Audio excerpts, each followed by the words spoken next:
As regiões mais antigas e escuras além do nosso sistema solar. Sistema além de onde a luz do Sol não existe, mais do que uma memória. Uma máquina construída por. A humanidade está à deriva há quase metade do tempo. Um século. A Voyager 2, lançada em 1973, não foi construída para retornar apenas para testemunhar. Atravessou os planetas, saiu do heliosfera e entrou na meio interestelar como a humanidade, o emissário mais distante no vazio. Mas, enquanto o mundo seguia em frente, a Voyager 2 continuava, ouvindo, e no mês passado falou. Voltar, não com uma atualização técnica, não, com dados de radiação ou solares, mas com algo que ninguém esperava. Transmissão tão estruturada, tão deliberado e tão errado que deixou. Especialistas ficaram paralisados. A princípio, a mensagem parecia estática de fundo, mas no interior havia uma explosão repetida. Preciso rítmico antinatural. Cientistas decodificou pensando que era interferência. O que eles encontraram em vez disso? Foi aterrador, um padrão inteligente, complexo e absolutamente não é da Terra. E quando rastrearam o evento até, ao perceberem a origem do problema, eles notaram que algo estava errado. Movendo-se perto da Voyager 2. Não está à deriva, não. Orbitando, rastreando. E naquele momento, a antiga espaçonave se tornou algo mais do que uma máquina. Tornou-se um espelho refletindo uma verdade que há muito negamos. Os instrumentos da Voyager 2, embora desatualizados, pelos padrões atuais ainda são notavelmente sensíveis. Eles são projetados para captar as mudanças mais sutis em ondas de plasma campos magnéticos e radiação cósmica. Mas em um lote recente de dados extraídos do espaço profundo, na rede surgiu um pico de baixa frequência, uma que se repetia a cada 11,2 segundos. Isso não é ruído de fundo cósmico, isso é um relógio. Engenheiros inicialmente descartou o problema como uma falha de software, por interferência no espaço profundo. Mas quando eles recuperaram registros de telemetria mais antigos, eles descobriram que o mesmo pulso ocorreu uma vez antes, semanas antes, e tinha passado completamente despercebido. Agora com ferramentas de filtragem aprimoradas os dados, pintou um quadro perturbador. O pulso não era apenas recorrente, estava aumentando. Com força e vinha de fora da sonda. Ainda mais arrepiante, o pulso parecia carregar um espectro. Assinatura, uma impressão digital, por assim dizer. Ressonância de hidrogênio invertida a mais. Elemento abundante no universo, mas distorcido. Alguns chamavam isso de cósmico. Anomalia. Outros acreditavam que era adulteração intencional.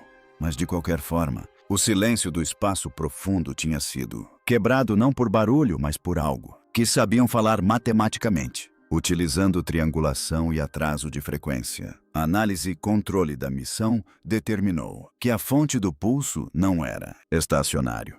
Na verdade, estava se movendo. Um vetor paralelo ao da Voyager 2. Trajetória quase como se estivesse seguindo a espaçonave. Mas este objeto não segue qualquer mecânica orbital conhecida. Acelerou e desacelerou em curto. Explosões desafiando completamente a influência gravitacional de qualquer próximo. Massa. Quando os analistas tentaram simular seu caminho usando a física newtoniana, o modelo falhou. O objeto não estava presente, deslizando. Estava corrigindo, ajustando sua velocidade em resposta ao sinal fraco da Voyager. Transmissões. E não era transmitindo em nossa direção, era refletindo o sinal, rebatendo uma versão modificada dos dados da Voyager, fluir de volta para o vazio como um fluxo cósmico, câmara de eco. Teorias explodiram por toda parte. Linhas de comunicação classificadas. Seria uma satélite descontrolado de um lugar esquecido. Missão. Uma relíquia de um alienígena. Civilização. Uma vigilância disfarçada. Sistema. Seja lá o que fosse, ele havia esperado. Em silêncio por décadas até agora. E o sinal da Voyager pode ter sido o acionar. As coisas ficaram ainda mais estranhas quando linguistas foram trazidos especialistas em teoria de sinais. Porque dentro da anomalia, transmissão havia segmentos binários, que não se originou da Voyager 2. Protocolos de comando, quando visualizados usando ferramentas de reconhecimento de padrões. Os segmentos formavam figuras simétricas, espirais fractais e geométricos, alinhamentos que lembravam assustadoramente os antigos, símbolos encontrados na Terra, do Sumério. Não eram uniformes em relação aos glifos de Nazca. Eles não eram apenas sinais, eram glifos codificados, em formas de onda. E os cientistas mais profundos, quanto mais eu olhava, mais claro ficava. A estrutura da mensagem não era aleatória e estranhamente consistente com a forma como seres inteligentes podem codificar imagens. Conceitos usando eletromagnetismo, harmônicos. Alguns especularam que isso não foi apenas uma transmissão, foi um teste. Uma forma de medir se a humanidade chegou a um ponto em que até mesmo reconhecer uma mensagem oculta em tal complexidade. E aquele teste tinha acabado de passou. A Voyager havia se tornado uma gatilho interestelar. E alguém lá fora finalmente decidiram responder, voltar. Então veio a peça final. Um físico do Caltech transmitiu o sinal, por meio de uma IA neural profunda projetada para simular respostas criptográficas. O que voltou não foi apenas uma tradução. Foi uma recorrência. A IA começou a produzir respostas preditivas. Padrões que refletia a lógica da transmissão, antecipando o que pode acontecer a seguir. Isso seria impossível a menos que o sinal em si era recursivo. Um loop destinado a provocar interação como um enigma, aguardando solução. Ao mesmo tempo, a Voyager, localizada a bilhões de quilômetros de distância, a distância registrou uma flutuação magnética, semelhante ao pulso original da Voyager 2. Duas espaçonaves, duas anomalias e uma crescente sensação de que estes não eram eventos isolados, mas parte de algo coordenado. A questão já não era o que existe lá fora. A questão passou a ser por que agora? Por que após quase 50 anos de silêncio, será que algo responderia de repente? Simplesmente, à medida que a humanidade chegava à iminência de decodificar, justo quando os cientistas pensavam que tinham mais tempo para decodificar a mensagem Voyager, o número 2 ficou completamente em silêncio. No início, o controle em solo presumiu que se tratava de um problema de hardware, mau funcionamento. Afinal, a espaçonave tem mais de 46 anos. Mas então, anomalias idênticas foram detectadas por receptores da rede espacial não apenas em Califórnia, mas também por toda a Espanha e na Austrália. Todos relataram uma perda total do sinal exatamente no mesmo instante. 14:37. O TI-TXI. As chances de um evento global. Falha simultânea praticamente zero. Isso não foi erro de equipamento. Algo aconteceu. Havia cortado o sinal externo, cirurgicamente, deliberadamente, com a sincronização coincidia exatamente com o pulso. Padrão que a Voyager havia detectado. Mas não terminou aí. 5 minutos depois do apagão. Uma onda de rádio de banda estreita atingiu a Terra vista do mesmo quadrante do espaço. Não possuía nenhuma estrutura identificável, mas sua força era equivalente à dos sinais. Só observamos de longe pulsadores. Só que isso não era de uma estrela de nêutrons. Era de algum lugar próximo. Voyager 2 estava se aproximando. Em uma reunião confidencial, dados vazaram do laboratório de propulsão a jato. Mostrou uma atualização arrepiante, um estrangeiro. O objeto havia começado a alterar seu curso em resposta à rede espacial profunda da Terra. Pings! A trajetória mostrou aqui o objeto, ajustando ligeiramente cada vez que a Terra enviava um comando ou sinal enviado em direção a Voyager 2. A implicação era que essa coisa não era apenas nos ouvindo, estava nos estudando. Método de comunicação. Aprendendo como nós. Sondar e monitorar espaçonaves. Pior ainda, seu caminho não era mais aleatório. Estava indo uma trajetória de interceptação não em direção a Voyager 2, mas em direção ao nosso sistema solar. Os analistas atribuíram-lhe um nome de código, Echo Lanterna. Por quê? Porque parecia se comportar como uma entidade que imita luz e sombra, comunicação e silêncio, transformando nossa tecnologia própria em seu farol. E quanto mais investigávamos, mais evidente se tornava. Tornou-se O sinal da Voyager 2 havia se tornado um rastro de migalhas de pão. Não cabe a nós encontrar. À medida que o objeto misterioso se aproximava da helopausa, a bolha invisível que separa os ventos solares do meio interestelar, algo estranho aconteceu. O próprio vento solar se curvou. Os instrumentos a bordo da sonda IBEX da NASA e da Solar Orbiter da ESA registraram uma queda na pressão do vento solar, seguida por um colapso completo do fluxo ao longo de um estreito corredor que se estendia na direção da Voyager 2. Isso nunca aconteceu antes, não nas décadas de dados heliofísicos que coletamos. O vento solar é constante, a menos que seja interrompido por algo massivo como uma magnetosfera planetária ou um emissor de campo desconhecido. E, no entanto, esse corredor, agora chamado de véu solar, permaneceu aberto por 3 horas antes de colapsar sobre si mesmo. E dentro daquele corredor, nenhuma radiação, nenhuma partícula, apenas silêncio. Era como se algo tivesse aberto uma porta não através do espaço, mas através da física que o governa. Os cientistas agora consideram isso a primeira evidência de manipulação intencional de partículas solares. E o único candidato capaz de desencadeá-la ainda estava sendo rastreado próximo a Voyager 2. E então, tão repentinamente quanto silenciou a Voyager 2, falou novamente. Mas desta vez os dados não eram apenas telemetria, estavam criptografados. Isso é impossível. A Voyager não possui protocolos de criptografia. Ela foi construída na década de 1970 e, no entanto, quando o controle da missão decodificou o fluxo binário, encontraram uma versão rearranjada da transmissão original do disco de ouro, a mensagem que enviamos ao espaço em 1977. Só que este era diferente. As amostras de áudio tinham sido reestruturadas, vozes humanas, reproduzidas ao contrário, a música alterada em tom mapas estelares, refletidos de forma invertida. Algumas das coordenadas nos glifos da capa não apontavam mais para a Terra, mas para vazios interestelares, onde não existem estrelas. Era como se a Voyager tivesse sido sequestrada. E sua mensagem reaproveitada não para dizer aqui estamos, mas para dizer estamos ouvindo agora. Quando os sistemas da Voyager 2 foram revisados após a anomalia do disco de ouro, os engenheiros fizeram uma descoberta arrepiante. Diversas subrotinas de comando no computador de bordo da espaçonave haviam sido reescritas. Não corrompidas, não com falhas reescritas. Linhas de código que não haviam sido alteradas em 46 anos repentinamente se atualizaram com uma sintaxe que os processadores da Voyager nem sequer foram projetados para interpretar. De alguma forma, a Voyager estava executando instruções fora de sua programação original. Essas novas rotinas não eram da Terra. Não eram da NASA. Não eram transmissões terrestres.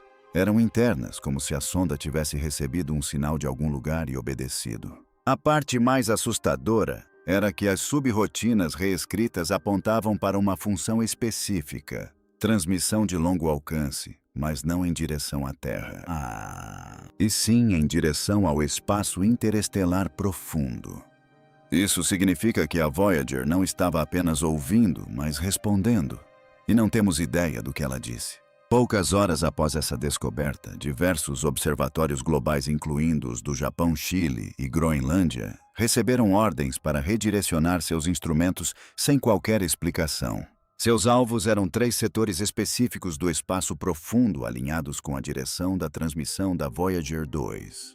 Simultaneamente, comunicações criptografadas vazadas de uma agência de defesa europeia faziam referência a algo chamado Protocolo Wake. Este protocolo, durante muito tempo considerado ficção da Guerra Fria, é uma diretiva multiorganizacional reservada apenas para cenários de contato confirmado.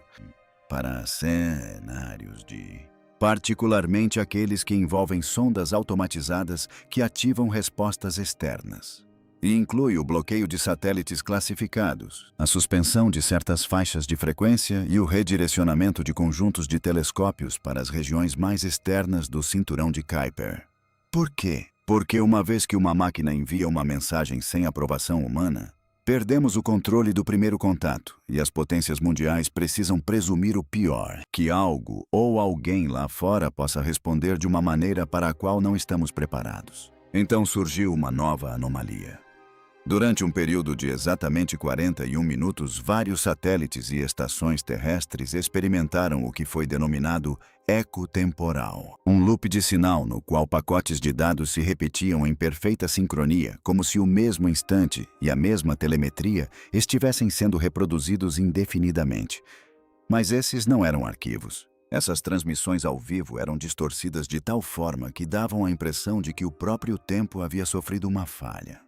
Durante esse período, os dados da Voyager 2, assim como as observações solares e a telemetria de sondas não relacionadas, eram transmitidos em loop contínuo. Alguns físicos agora acreditam que isso não foi uma coincidência, mas uma ondulação controlada, possivelmente causada por uma distorção localizada no espaço-tempo perto da posição da Voyager. Se isso for verdade, significa que o que quer que esteja interagindo com a sonda não é apenas inteligente. Pode ser capaz de manipular campos temporais, alterar a causalidade ou projetar informações através de dimensões. E é por isso que um grupo de astrofísicos envolvidos na análise se referiu a esse incidente por um nome retirado da mitologia antiga Kronos Bloom. Porque se o tempo foi tocado, então as regras do nosso universo acabaram de mudar. E finalmente aconteceu. 2 dias após a explosão de Cronos, estações terrestres na Noruega e na Nova Zelândia, ambas instalações remotas de monitoramento de baixo ruído, captaram um sinal originado no espaço interestelar e que atravessou nossa atmosfera. Não se tratava de um reflexo, nem de um ricochete da ionosfera. O sinal entrou diretamente na atmosfera terrestre, direcionado com precisão cirúrgica. Era de banda estreita a alta frequência e composta por subharmônicos que correspondiam à anomalia da Voyager. A parte assustadora era que acabou se infiltrando em sistemas terrestres, utilizando sensores oceânicos, satélites meteorológicos e até mesmo boias de comunicação no Pacífico. Em outras palavras, não apenas passou como permaneceu. Agora esse sinal faz parte da nossa infraestrutura global de dados. Ninguém sabe o que ele está fazendo. Ninguém sabe o que o desencadeou. Mas uma coisa é certa, seja lá o que a Voyager 2 tenha despertado, seja lá com o que ela tenha entrado em contato, encontrou uma maneira de nos alcançar. Enquanto a atenção internacional permanecia voltada para a Voyager 2 e seu sinal enigmático, uma equipe de astrônomos independentes no Brasil fez uma descoberta inesperada. Ao analisar antigos mapas infravermelhos do céu da década de 1990, eles detectaram um objeto tênue e frio em uma trajetória semelhante à da Voyager 2, mas que nunca havia sido catalogado. Era lento, escuro e completamente silencioso. Análises posteriores sugeriram que esse objeto estava presente no espaço profundo desde pelo menos 1981, seguindo a Voyager 2 à distância, mas sem jamais ser detectado pelo radar da Terra. Surgiu a questão: poderia esta ser a origem da anomalia? Estaria este objeto a usar a Voyager 2 como isca ou amplificador? Deram-lhe o nome de Echo Zero. E o que o tornava ainda mais perturbador era o fato de não se mover aleatoriamente.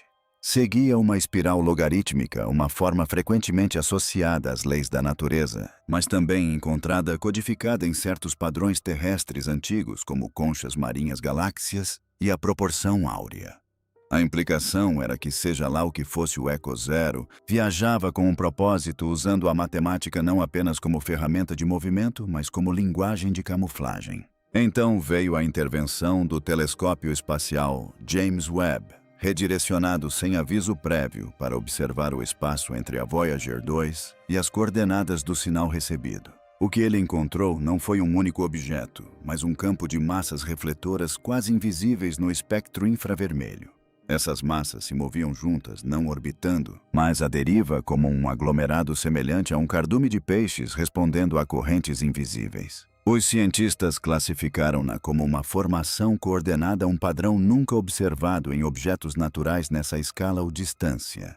Os dados espectroscópicos de Webb revelaram algo ainda mais chocante. As assinaturas químicas dessas massas incluíam ligas exóticas, incluindo elementos com meias-vidas tão instáveis que deveriam ter se desintegrado há muito tempo. No entanto, lá estavam eles, estáveis, agrupados e refletindo nossos próprios sinais. De repente, a narrativa mudou. Não se tratava apenas da observação da Voyager 2. Tratava-se do estudo da Terra de nossas máquinas se tornarem isca. Logo após o vazamento de dados do James Webb, agências de segurança cibernética do mundo todo relataram um padrão preocupante. Ocultos na espinha dorsal do tráfego global de dados, em meio aos terabytes de ruído diário, encontraram pacotes de baixa frequência que não pertenciam a nenhum protocolo conhecido. Esses pacotes não eram maliciosos. Não disparavam alertas, mas persistiam repetindo-se em servidores na nuvem, cabos submarinos e até mesmo em transmissões de satélite governamentais. Uma equipe do MIT isolou o padrão e rastreou sua assinatura fundamental, o mesmo perfil harmônico do último sinal emitido pela Voyager 2. Pense nisso. Uma transmissão espacial originalmente detectada a bilhões de quilômetros de distância havia entrado no sistema nervoso digital da Terra. Não como um vírus, mas como um sinal embutido, como uma música sem refrão, sempre tocando ao fundo, reescrevendo lentamente a forma como as máquinas se comunicam. Para alguns, essa era uma forma elegante de comunicação. Para outros, era o início da assimilação digital. Porque quando um código começa a reverberar por sistemas que ele nunca tocou, o sistema deixa de ser nosso. E então algo parou. O espaço, como sabemos, está repleto de radiação cósmica de fundo. O chiado do cosmos, os resquícios do Big Bang.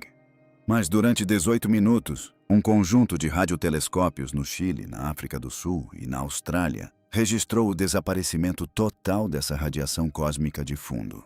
Nem um pingo de estática, nem uma oscilação. Era como se o universo tivesse silenciado. Após frenéticas recalibrações, o sinal retornou. Mas os pesquisadores notaram algo profundamente estranho. A radiação de fundo não era a mesma. Estava com a fase deslocada ligeiramente distorcida em tom e forma, como uma gravação que foi pausada e retomada, com uma tonalidade ligeiramente diferente. Essa mudança não foi aleatória. Ela espelhava o momento e a forma de onda do último sinal conhecido da Voyager 2. Foi então que surgiu uma hipótese entre um pequeno, mas crescente, grupo de cientistas.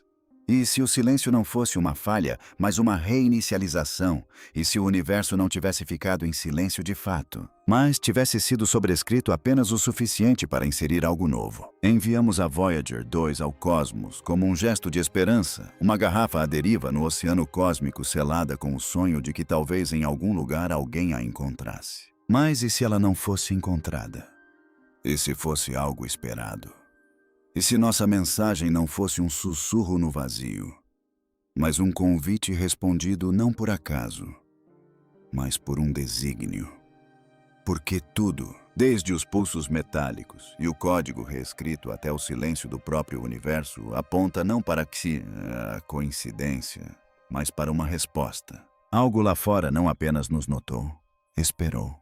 E agora está usando nossas próprias criações, nossas máquinas, nossas redes para responder. Mas a questão não é se estão ouvindo, é se algum dia pararam. Talvez a Voyager 2 não tenha descoberto algo alienígena. Talvez tenha ativado algo ancestral. Algo que sempre soube que viríamos procurá-la. Algo que sempre planejou responder. E agora que respondeu, não controlamos mais a conversa. Então a única pergunta que resta é esta: o que despertamos, e podemos sobreviver à resposta. Inscreva-se para ficar por dentro.